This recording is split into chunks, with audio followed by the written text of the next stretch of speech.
ஓம் முருகா போற்றி. ஓம் சரவணபவ. என் அன்பு குழந்தையே, இந்த பச்சை லிங்கத்தை நீ தொட்டுப்பார். நீ தொலைத்த ஒன்று உன் கையில் வந்து சேரும். அதற்கு பிறகு உன் வாழ்க்கையை நன்றாக மாறும். ஓஹோ என்று மாறும். இந்த முருகன் பேச்சை மீறி செல்லாதே. ஒரு முறை இந்த பச்சை லிங்கத்தை தொட்டுப்பார். வாழ்க்கையில் நீ தேடும் ஒன்று உன் கையை விட்டு தள்ளி செல்கிறது என்று யோசிக்கின்றாயா? உன் பிரச்சனைகள் என்னவென்று நீ சொன்னால்தான் எனக்கு தெரிய வேண்டுமா? உனக்குள்ளும் வெளியவும் இருப்பவன் யார்? நான் தானே. நான் உன் கண்களுக்கு புலப்படவில்லையா? என்னை நீ மறந்து விட்டாய் என்று நான் நினைக்கின்றேன். என்னை பல முறை வந்தும் பார்த்தும் என்னை நீ உதாசீனப்படுத்தி விட்டாய் என்று நான் நினைக்கின்றேன். நீ அவ்வாறு செய்திருக்கிறாய் என்றால் அது உன் மனதுக்கு தெரியும். ஆனால் என்னிடம் பேசும்போது நடந்து முடிந்த கஷ்டத்தை பற்றியே நீ எப்போதும் புலம்பிக் கொண்டிருக்கின்றாய். எதற்காக? உன்னுடைய கஷ்டங்களை எல்லாம் நான் தான் ஏற்கனவே முடித்து விட்டேனே. அது தெரியாமல் இன்னும் நீ என்னை புலம்பிக் கொண்டிருக்கின்றாய். புலம்பல்களை எல்லாம் முதலில் விடு. நான் உங்களிடத்தில் புலம்பக்கூடாதா என்றுதானே உன் மனதில் கேள்வி எழும்புகிறது. அப்படி உன்னிடத்தில் நான் கூறவில்லை. அதை நான் ஏன் கூறுகிறேன் என்றால் அதை தெளிவாக புரிந்து கொள். உன்னுடைய பிரச்சனை எது என்று நீ நினைத்தாயோ அந்த நொடியே அந்த பிரச்சனை தீர்வதற்கான எல்லா ஏற்பாடுகளையும் நான் செய்துவிட்டேன். ஆனால் அது தெரியாமல் மீண்டும் மீண்டும் நீ புலம்பிக் கொண்டு என்னையும் உன்னையும் நீ வீணடித்துக் கொண்டிருக்கின்றாய். உன் மனதை நீ வீணடித்துக் கொண்டிருக்கின்றாய். உன் மனதை நீ குழப்பிக் கொண்டிருக்கின்றாய். என்னுடைய துணை உனக்கு எப்போதும் இருக்கிறேன் என்பதுதானே நான் உனக்கு சொல்ல வருவது. அதை நீ புரிந்து கொள்ளவில்லையா? நீங்கள் நேர்மறை சொல்லை தன்னம்பிக்கையாய் உன் வாயில் இருந்து முச்சரிப்பதை நான் செவியில் கேட்க வேண்டும். எப்பொழுதும் உனக்குள்ளே முழுவதுமாக எதிர்மறை சூழ்ந்து எப்பொழுதும் உன் வாயிலிருந்து வரும் வார்த்தை எதிர்மறையாகவே இருக்கின்றது. அது வேண்டாம் குழந்தையே. நேர்மறையை மட்டும் பேசுவதற்கு நீ பழகிக்கொள். தொலைந்து போன பொருளை நினைத்து நீ வருந்துவதால் நீ பெற்றது என்ன என்று ஒரு நிமிடம் நீ யோசித்துப்பார். அதனால் என்ன பயன் உனக்கு கிடைத்தது என்று அதையும் நீ யோசித்துப்பார். தேவையற்ற அர்த்தமற்ற புலம்பலால் நீ உன் மன அமைதியையும் நிம்மதியும் தான் இழந்திருக்கின்றாய். சரிதானே? அப்படி இருக்கையில் தேவையற்ற புலம்பல் எதற்காக? நீ உன் மன நிம்மதியை நீ இழந்து விட்டாய் அல்லவா? அதற்கு நீங்கள் அடுத்து என்ன செய்ய வேண்டும், எனக்கு நல்ல வழி காட்டுங்கள் என விழிப்புடன் கூடிய புத்துணர்வான நம்பிக்கையை விடாமுயற்சியும் தான் உன்னிடத்தில் வர வேண்டும் என்று சொல்கிறேன். அதை நீ புரிந்து கொள். பிறகு நீ நினைத்ததை விட அதிகமாகவே ஜெயித்து கொண்டிருப்பாய். நீ ஒரு வைரக்கல். அதை நான் எவ்வளவு அழகாக செதுக்கி உன்னிடம் வைத்திருக்கிறேன் தெரியுமா? அந்த வைரக்கல்லின் மதிப்பு தெரியாமல் ஏன் இப்படி புலம்பிக் கொண்டிருக்கின்றாய்? அதன் வெளிச்சம் எப்படி பேரொளியாய் இருக்கும். அந்த பேரொளி போல உன் வாழ்க்கை வீசப் போகிறதே. சந்தோஷமாகவே இருக்கப் போகிறதே. மகிழ்ச்சி நிறைந்ததாகவே இருக்கப் போகிறதே. அதையெல்லாம் நீ பொருட்படுத்தாமல் இப்போது நடக்கும் கவலைகளை பற்றியே ஆராய்ந்து கொண்டிருக்கின்றாய். நான் தீர்த்து வைத்த பிரச்சனைகளை மீண்டும் மீண்டும் நீ புதிதாக தோண்டி தோண்டி ஏன் குழப்பிக் கொண்டிருக்கின்றாய்? எல்லாம் முடிந்து விட்டது. நீ நிம்மதியாகவே இருக்கலாம். அது இன்னும் முடியவில்லை என்று உன் மனதில் தோன்றினால் நீ என்னை பார்த்துக்கொள் என்று என்னிடம் விட்டுவிட்டு நீ நிம்மதியாக இரு. என்னுடைய பரிபூர்ண அருளும் ஆசீர்வாதமும் எப்போதும் உனக்கு நீ மலையேறி வந்து விட்டாய். என் பழனி மலை மீது நீ ஏறி வந்துவிட்ட பிறகு ஏன் பயப்படுகிறாய்? துன்பங்களைக் கண்டு இனி பயப்படாதே. நீ மீண்டும் ஒரு முறை மாயைகளை நிஜமென்று நீ நம்பி பின்னால் சென்று இறுதியில் அதுவும் மாயை என்ற முடிவுக்கு வந்து கொண்டிருக்கின்றாய். நீ இதனை வெல்ல மனதில் வைராக்கியம் வேண்டும். எத்தனை பெரிய இன்பத்தை தருவது போல் மாயை உனக்கு வேடிக்கை காட்டினாலும் அதன் பின்னே வைராக்கியமாய் வேண்டாம் என்று நீ தட்டிச் செல்ல வேண்டும். அதற்குத்தான் பழைய படிப்பினைகள் உனக்கு தேவைப்படுகின்றது. உன் வாழ்வில் செய்ய வேண்டிய கடமைகள் பல இருக்கின்றன. முழு நேரமும் மாயையின் பின்னால் செல்லாமல் உன் கடமைகளை நிறைவேற்ற முயற்சி செய். நான் உனக்கு தரும் பரிசு மாயை அல்ல, அது நிஜமான ஒன்று. அது விரைவில் உன்னை வந்து சேரும்.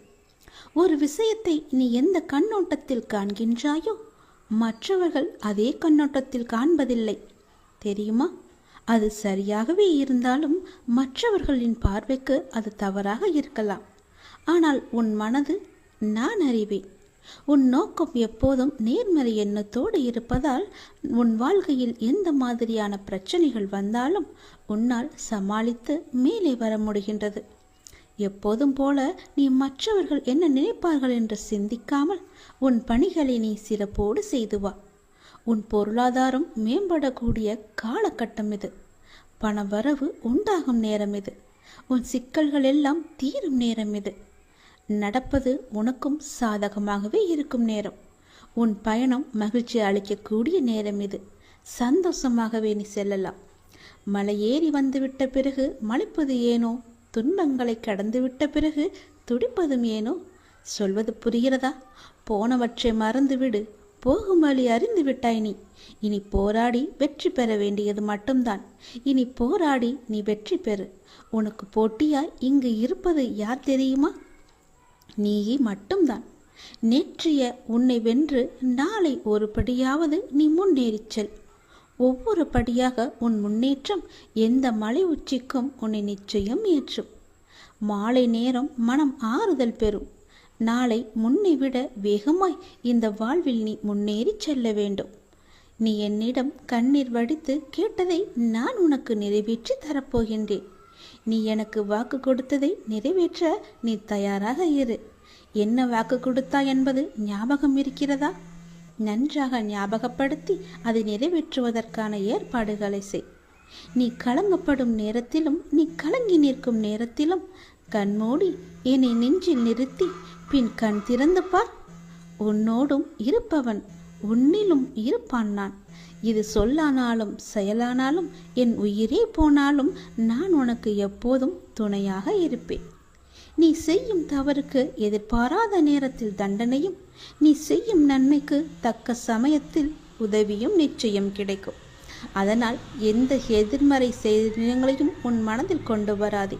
நீ செய்யும் தவறுக்கு எதிர்பாராத நேரத்தில் தண்டனை கிடைக்கும். அதனால் தவறு செய்யாமல் இரு. நீ எதை எதிர்பார்க்காமல் நன்மையை செய். பல நன்மைகள் உன்னை தேடி வரும். நிச்சயம் உன் வாழ்வில் நல்லது நடந்து கொண்டே இருக்கும்.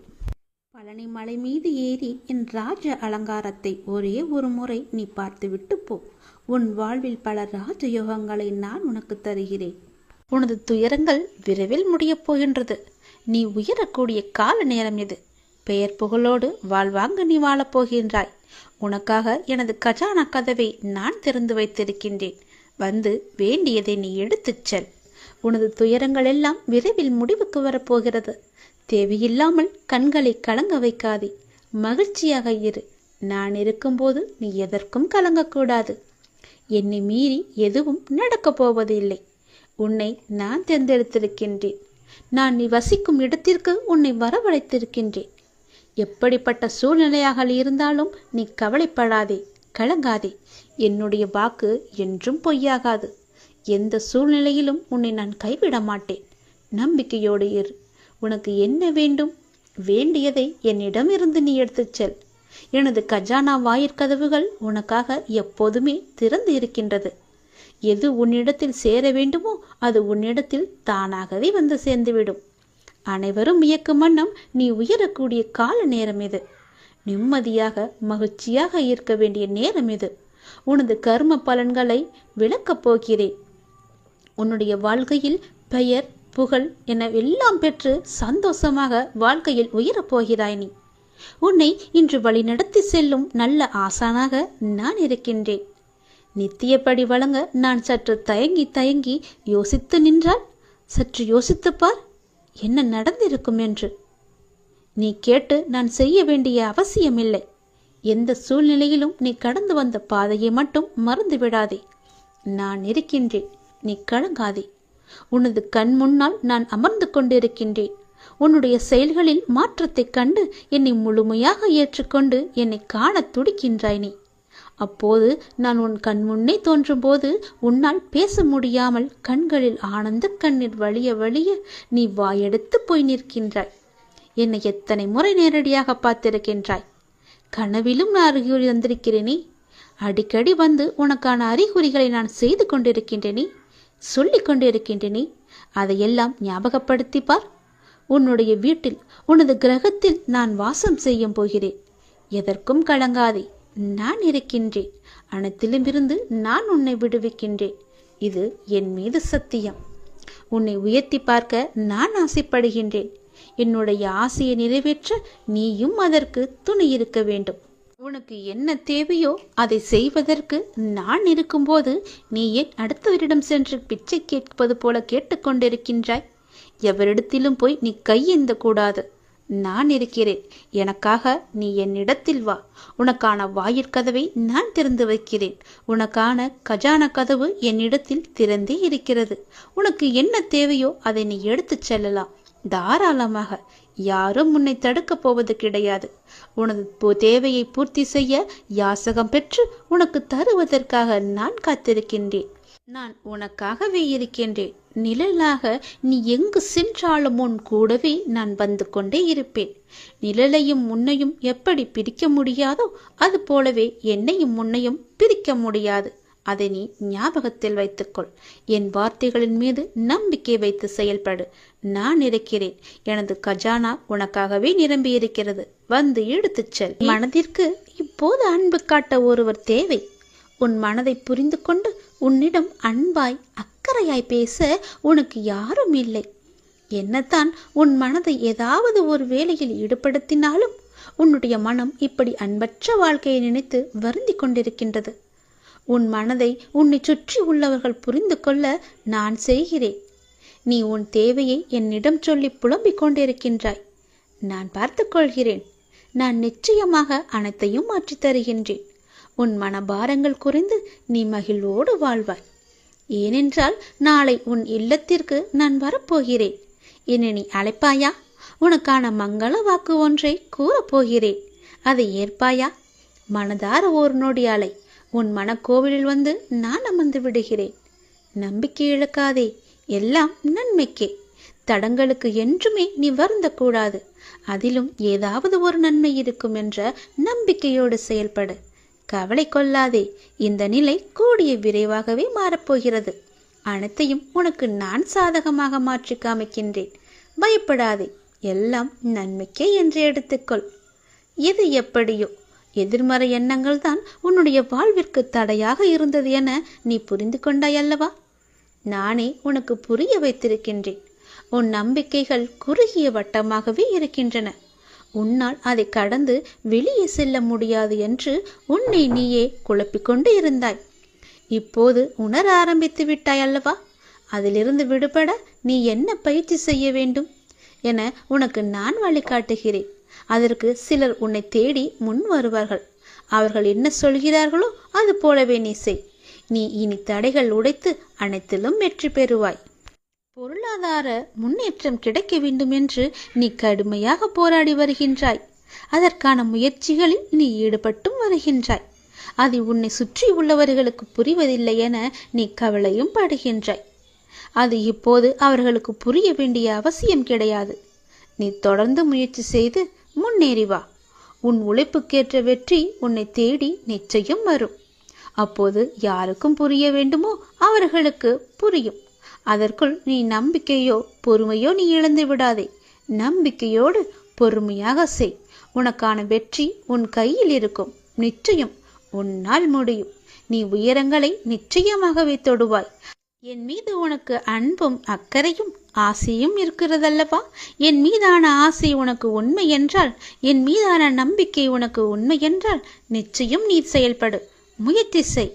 உன் கையில் வெற்றி கிடைக்கும். அதற்கு நான் உறுதி தருகிறேன். நம்பிக்கையோடு செயல்படு. நிச்சயம் நல்லது நடக்கும். ஒரே ஒரு முறையாவது முருகா என்று என்னை மனதார நீ என்னை அழைத்து விடு. உன் மனக்கோவிலில் வந்து நான் அமர்ந்து விடுகிறேன். உன் இல்லத்திலேயே தங்கி விடுகிறேன். நானே உன் இல்லத்திற்கு வருவேன். என்னை உன் அன்பான கரம் கொண்டு என்னை உள்ளே அழைத்து போ. உனக்கான மங்கள வாக்கு, தெய்வீக வாக்கு, சத்திய வாக்கு ஒன்றையும் நான் கூறப்போகிறேன். அதை நீ கேட்பாய் என்று நான் நம்புகிறேன். என் பேச்சை நீ கேட்பாயா? உன் கரம் கொண்டு என்னை உள்ளே அழைத்து போவாயா? இந்த திருச்செந்தூர் முருகன் நிச்சயம் உனக்கு துணை இருப்பேன். தேவையான நன்மைகளையும் தீமைகளையும் உன் முன்னே நான் வைக்கப் போகின்றேன். வேண்டியதையும் வேண்டாததையும் உன் வீட்டு வாசலில் வைக்கப் போகின்றேன். உனக்கு எது தேவையோ அதை எடுத்துக்கொள். நான் உன்னை சுதந்திரமாக விடப் போகின்றேன். நீ என்ன வேண்டுமானாலும் செய்து கொள்ளலாம். நீ எதை எடுக்கப் போகிறாய் என்பதை பொறுத்தே நான் உன்னை சுதந்திரமாக விட வேண்டுமா இல்லையா என்பதை நான் தீர்மானிக்கப் போகிறேன். இந்த திருச்செந்தூர் முருகன் உனக்காக வைக்கும் இந்த பரீட்சை இது. அதில் நீ எதை தேர்ந்தெடுக்கப் போகிறாய் என்பதை நானே பார்க்கப் போகிறேன். நீ என் மீது மாறாத அன்புடன் இருக்கின்றாய். இது என் மனதிற்கு மிகுந்த மகிழ்ச்சியை தந்து காலமெல்லாம் உனக்கு நல்ல காவலாக இருக்க வைத்திருக்கிறது. கடந்த காலங்களை திரும்பி பார்க்க சற்று அவகாசம் நீ எடுத்துக்கொள். எவ்வளவு கடினமான பாதைகளை கடந்து வந்திருக்கிறாய் என்பதையும், காலம் எவ்வளவு தூரம் உனக்கு கற்று தந்துள்ளது என்பதையும் நீ சீர்தூக்கி பார். கூட்டத்தோடு கலகலப்பாக சிரித்த நேரங்களும், தனிமையில் புலம்பி தவித்த காலங்களும், குடும்பத்தோடு சேர்ந்து கழித்த பொழுதுகளும் இல்லாமல் போய்விட்டன. நீ சந்தித்த நபர்களில் பலர் இப்போது உன்னுடன் இல்லாமல் இருப்பார்கள். ஆனால் நீ தனிமையில் நடந்த போதெல்லாம் தடம் பதிக்காமல் உன்னோடு நான் வந்த சமயங்கள் கொஞ்சம் நஞ்சமல்லவே. நீ நடந்து வந்தபோது பாரத்தை சுமந்திருந்தாய். உறுதியுடன் உன்னை காப்பாற்றினேன். சோதனையின் போது உன்னை புடமிட்டு உன் நம்பிக்கையை நான் திடப்படுத்தினேன். இத்துடன் நீ ஒளிந்து விடுவாய் என உனக்கு துரோகமாக விரோதமாக பேசினார்கள். நானோ உன்னை அவர்கள் கண்கள் முன்பாக உயர்த்தி நன்மைகளை செய்தேன். கடலில் மூழ்கி விடுவாய் என்றார்கள். துன்பக்கடல் உன்னை மூழ்கடிக்க துணிந்த போது நானே கை நீட்டி உன்னை கரையேற்றினேன். தனிமையாக இருந்தபோது உனக்கு வீடு வாசல் உறவு என உன் நல் வாழ்க்கையை கொடுத்தேன். வம்பு வழக்குகளை உனக்கு சாதகமாகவே செய்தேன். எல்லோரும் தங்கள் செல்வத்தை குறித்தும் செல்வாக்கை குறித்தும் பெருமை பாராட்டினர். நீயோ அடக்கமாக உனது நாவை காத்து வந்தாய். எல்லோரும் எனது ஆலயத்தில் அங்கே தங்களுக்கு முன்னுரிமை தேடினார்கள். நீயோ என் தயவை வேண்டி பிரார்த்தனை செய்தாய். எல்லோரும் தம் துயரத்தை போக்க வேண்டிய கதறினார்கள். நீயோ எனது கட்டளைப்படி அவற்றையெல்லாம் சகித்து வந்தாய். நான் நன்மை செய்யும் நாளுக்காக காத்திருந்தாய். உன் கண்ணீரின் அளவை நான் அளந்து பார்த்து அதற்கு ஏற்ற நியாயத்தை செய்தேன். என்னை நம்பி வந்தாய். என்னை நம்பி வந்த உன்னை நான் எப்படி விடுவேன்? என்னை நம்பி பொழுதை கழித்தாய். நானும் உன்னுடன் இருந்து உன்னுடன் பொழுதை கழித்து வந்தேன். இத்தனை காலமும் உன்னுடன் வாழ்ந்த நான் உனக்கு அனைத்திலும் முதிர்ச்சி ஏற்பட்டதால் உன்னை இப்போது சுதந்திரமாக விடப்போகின்றேன். இதோ நன்மையையும் தீமையையும் உன் முன் வைக்கப் போகின்றேன். தேவையானதையும் தேவையற்றதையும் உன் வாசலில் வைப்பேன். நல்லவர்களை மட்டுமின்றி கெட்டவர்களையும் உன் அருகே நான் அனுப்புவேன். உனக்கு எது நல்லதோ, எனக்கு எது பிடிக்குமோ அதை நீ தேர்வு செய்து உன்னை நீ காப்பாற்றிக்கொள். சிறிதுமே தயக்கம் காட்டாமல் வேண்டாதவை உன் வாசலுக்கு வந்தால் விரட்டி அடித்துவிடு. பொல்லாப்பு பேசுகிறவர்கள் உன்னை அணுகினால் நல்ல வார்த்தைகளை சொல்லி அவர்களை விட்டு நீ விலகிச் செல். இப்படியே நன்மைக்கு நன்மை செய்து தீமை வரும்போது அதற்கு விலகி செல்வதை வழக்கமாக வைத்து கொண்டால் நான் உன்னை விட்டு ஒருபோதும் விலகிச் செல்லவே மாட்டேன். நீ நினைக்கும் அனைத்துமே இனி ஒவ்வொன்றாக நடக்கத் தொடங்கும். உன் வாழ்க்கையில் நீ பட்ட துன்பங்கள் அனைத்துமே முடிந்து போகும். இனி உன் வாழ்க்கையில் எடுத்து வைக்கும் ஒவ்வொரு அடியுமே வெற்றியாக இருக்கும். ஒவ்வொரு அடிக்கும் ஒரு அர்த்தம் உண்டு. அதில் உனக்கு வெற்றி என்ற அர்த்தம் மட்டுமே உன் கண்ணில் படும். அது நீ எடுத்துக்கொள்வதற்காக நான் வைத்த அந்த வெற்றியை நீயே பத்திரமாக வைத்துக்கொள். உன் வாழ்க்கையில் வெற்றி கிடைக்க நான் சொன்னது எல்லாம் செய். நிச்சயம் உன் வாழ்க்கை ஓஹோ என்று இருக்கும். சந்தோஷமாகவே இருப்பாய். நிச்சயம் ஏன் உன்னுடைய தலைமுறை அனைவரையுமே நிச்சயம் காப்பாற்றும். நீண்ட ஆயுளுடன், நல்ல ஆரோக்கியத்துடன், நல்ல உடல் வலிமையுடன், சீரும் சிறப்புடனும் பேரும் புகழுடனும் செல்வ சீமானாக வாழ்வாங்க நீ வாழப்போகின்ற. என்னுடைய அருள் முழுவதுமே உனக்கு கிடைக்கப் போகின்றது. இனி உன் வீட்டில் மகிழ்ச்சி தாண்டவமாடப் போகிறது. நீ எடுத்து வைக்கும் ஒவ்வொரு அடியுமே வெற்றியாக மாறப்போகிறது. இனி உன் வீட்டில் கவலை என்பதே இருக்காது. இனி உன்னுடைய வீடு நான் வாழும் கோவில். அதை நீ சீரும் சிறப்புமாக வைத்து உன்னுடைய வாழ்க்கையை வாழ்வாங்க நீ வாழப்போகிறாய். அரியாசனை உனக்காக காத்திருக்கிறது. செல்வ சீமானாக நீ உயரப் போகிறாய். உன்னுடைய கவலைகள் எல்லாமே உன்னை விட்டு அகலப் போகிறது. இனி என்ன வேண்டும்? நீண்ட ஆயுளுடன், நோய் நொடி இல்லாமல், எந்த குறையும் இல்லாமல் வாழ்வாங்க நீ வாழப்போகிறாய். உன் குடும்பமும் சேர்ந்துதான்.